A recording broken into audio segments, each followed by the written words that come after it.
Selamat siang pemirsa, Presisi Siang kembali hadir untuk Anda. Selama 1 jam ke depan kami telah menyiapkan sejumlah informasi terkini. Bersama saya, Tekla Hasyati. Kita lihat dulu 3 berita utama siang ini.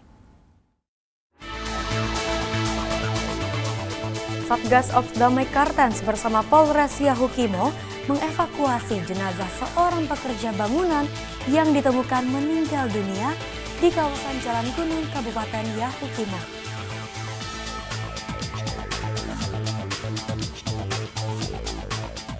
Polda Sumatera Barat menyelenggarakan konferensi pers yang ungkap 28 kasus narkotika dengan 36 tersangka.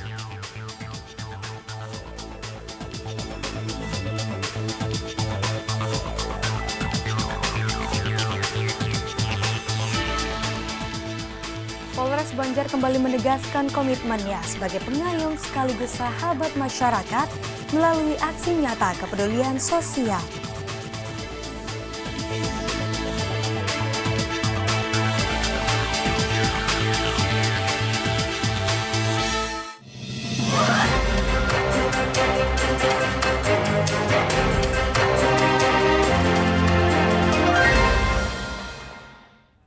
Di informasi pertama pemirsa, Kapolda Kalimantan Tengah, Irjen Pol Iwan Kurniawan menggelar sosialisasi layanan call center 110 kepada masyarakat di Duta Mall Palangkaraya. Dan berikut laporan dari Bribda Paula Christine, personel Humas Polda Kalimantan Tengah untuk Anda.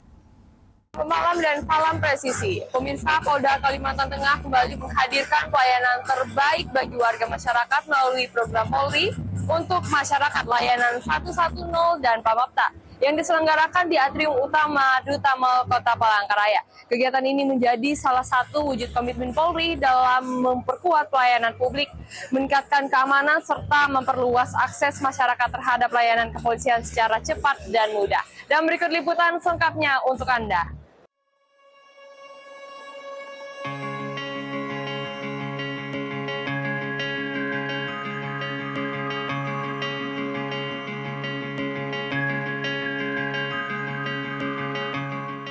Kegiatan sosialisasi layanan call center 110 kepada masyarakat di Duta Mall Palangkaraya ini turut dihadiri Wakapolda Kalimantan Tengah, Brigjen Polisi Rahmat Setiadi, pejabat utama Polda Kalimantan Tengah, para pengemudi ojek online, serta mahasiswa. Dalam kesempatan tersebut, Kapolda Kalimantan Tengah menegaskan bahwa sosialisasi ini bertujuan meningkatkan pemanfaatan layanan aduan masyarakat yang selama ini dinilai belum optimal. Layanan call center 110 dapat digunakan masyarakat untuk melaporkan berbagai hal, mulai dari gangguan Kamtibmas, tindak pidana, hingga bentuk aduan lainnya yang membutuhkan respons cepat dari kepolisian. Setiap laporan masyarakat akan direspons kurang dari 10 menit. Pelapor akan langsung diarahkan kepada personel kepolisian terdekat. Kapolda mencontohkan, apabila pelapor berada di Kabupaten Murung Raya, maka Polres maupun Polsek setempat yang akan menindaklanjuti laporan tersebut. Dengan sistem ini, masyarakat diharapkan dapat lebih mudah dan cepat mendapatkan pelayanan kepolisian. Melalui kegiatan sosialisasi ini, Polda Kalimantan Tengah berharap masyarakat semakin mengenal dan memanfaatkan layanan call center 110 sebagai saluran resmi pengaduan untuk menjaga keamanan dan ketertiban di wilayah Kalimantan Tengah.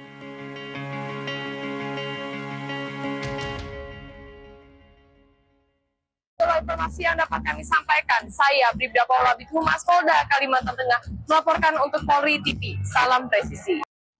Polres Wonosobo mengungkap kasus peredaran narkotika jenis sabu dan ganja di wilayah Kabupaten Wonosobo. Tersangka dikenakan ancaman hukuman 20 tahun penjara.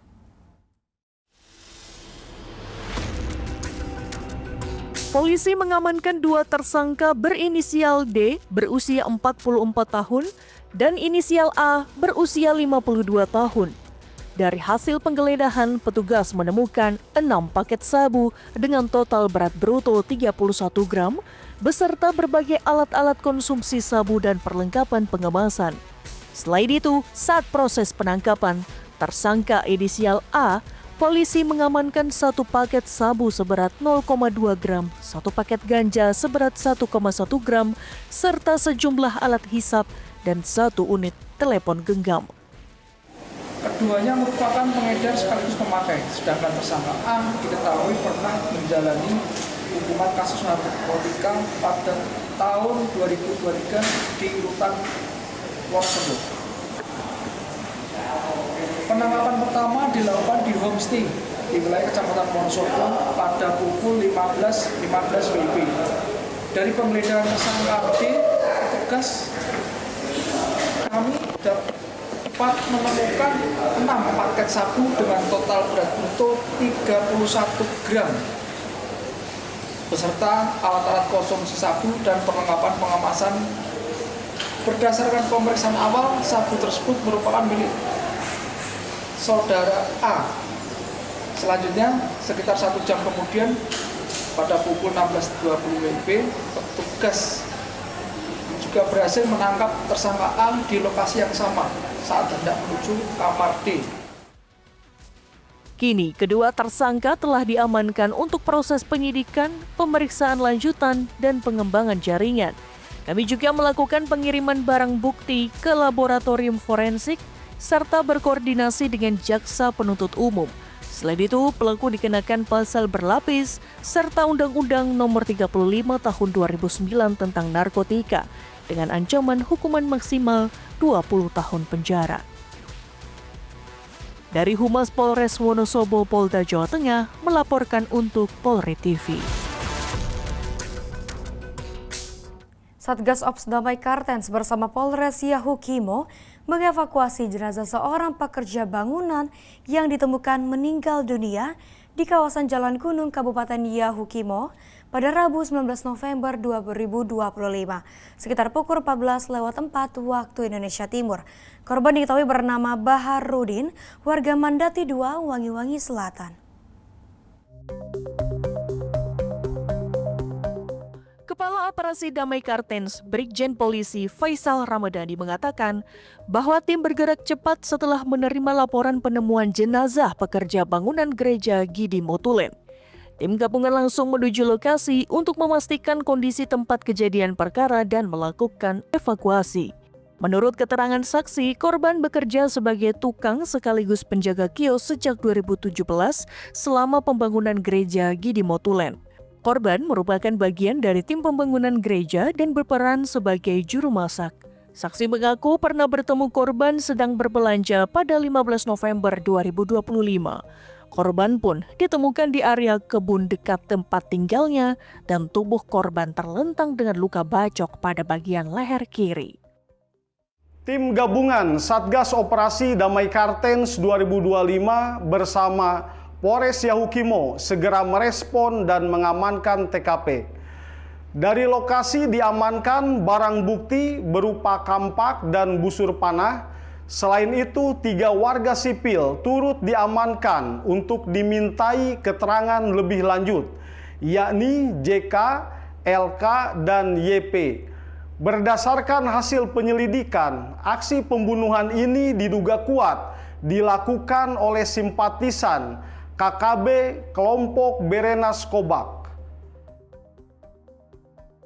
Setelah pemeriksaan awal, tim gabungan mengevakuasi jenazah Baharudin ke RSUD DKI untuk proses identifikasi serta pemeriksaan lanjutan oleh pihak medis.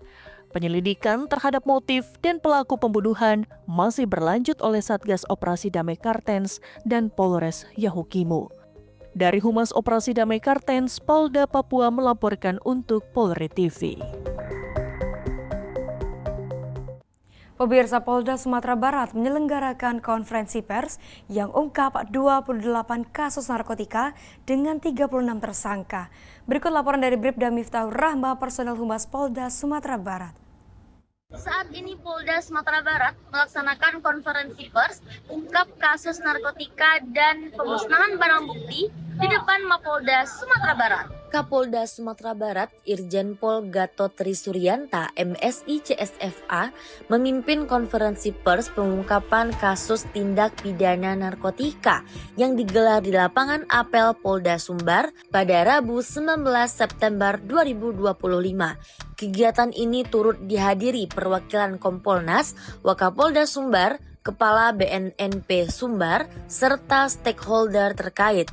Dalam penyampaiannya, Kapolda menjelaskan bahwa selama periode 3 Oktober hingga 17 November 2025, Direktorat Reserse Narkoba Polda Sumbar berhasil mengungkap 28 kasus dan mengamankan 36 tersangka, seluruhnya laki-laki. Kapolda menambahkan bahwa sebagian barang bukti, yakni 68,49 kg ganja, telah dimusnahkan sebelumnya di Bareskrim Polri pada 29 Oktober 2025 bersama Presiden RI. Ia menegaskan bahwa seluruh pengungkapan ini tidak terlepas dari kerja keras personel di Tres Narkoba serta dukungan masyarakat. Kapolda Sumbar memaparkan 2 pengungkapan besar yang terjadi pada November 2025 dengan total barang bukti 87,32 kg ganja dan 4 tersangka.